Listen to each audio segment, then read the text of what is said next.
Do y'all remember 5, 6 weeks ago we talked about the railroads and the possibility of them going on strike? And then I came back and said there was a tentative agreement. Everything should be fine. They just have to ratify it. Well, a couple of them changed their mind. Yeah, a couple of them did change their minds, even though I had a tentative agreement. Now, what the deal is, there's 12 railroad unions in the United States, and all 12 of them have to be in agreement on this deal for it to be passed and go through. Well, they voted on them. 6 of the unions ratified the agreement. They're in agreement.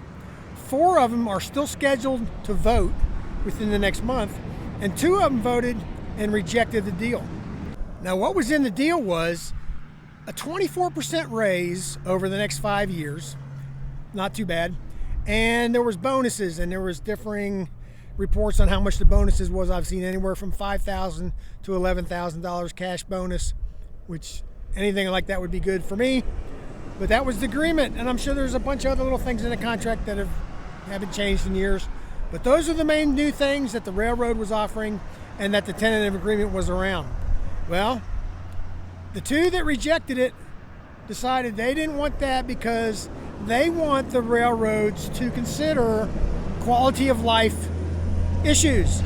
Now, what they call quality of life issues is they say they have a punishing schedule, which leaves them on call 24/7. They want to change that. And they want sick pay. They want paid sick pay, which they don't get right now, which sounds kind of weird for us because I get sick pay.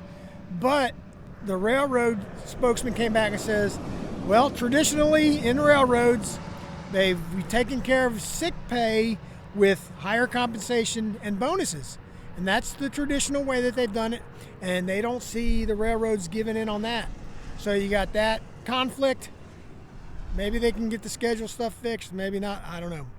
Now, they say a strike isn't imminent because the 2 railroads unions that rejected the deal said they will negotiate before they actually call a walkout.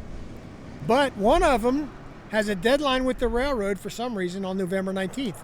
So it looks like it's got to be done before November 19th. All sorts of things could go bad, right? The supply chain, everything like that.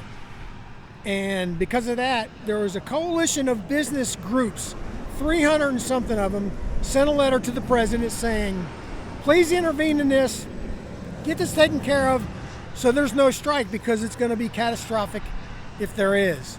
Now, whether he gets involved or not, I don't know. I'm not sure it would make much difference. But here's the problem. There are 7,000 long-distance trains running across the United States every day. 7,000 trains. And I see a bunch of them out here in West Texas, and they're pretty long usually.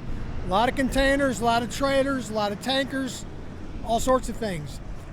Now, they say that trucking is freight rail's biggest customer. I can tell that because I see all sorts of trailers and stuff on these flatbed train cars, and I'm sure they have docks and warehouses where they put stuff from the trucks into the train. The problem with there being 7,000 trains shutting down all at once is it would take what they say would be more than 460,000 new OTR trucks traveling across the United States a day. I'm not sure we could get 460 trucks new running OTR across the United States.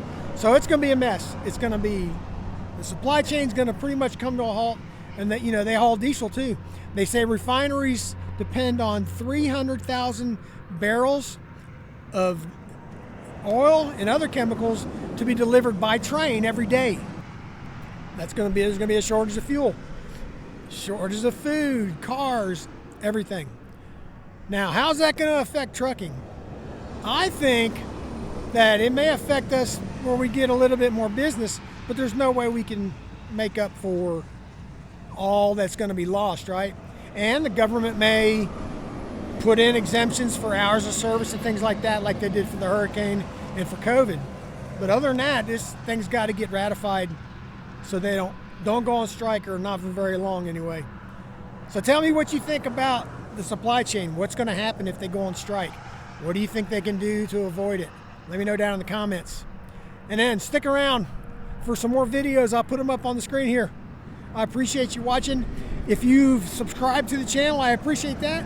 And if you have not yet subscribed to the channel, please do. It helps a lot. We'll see you later.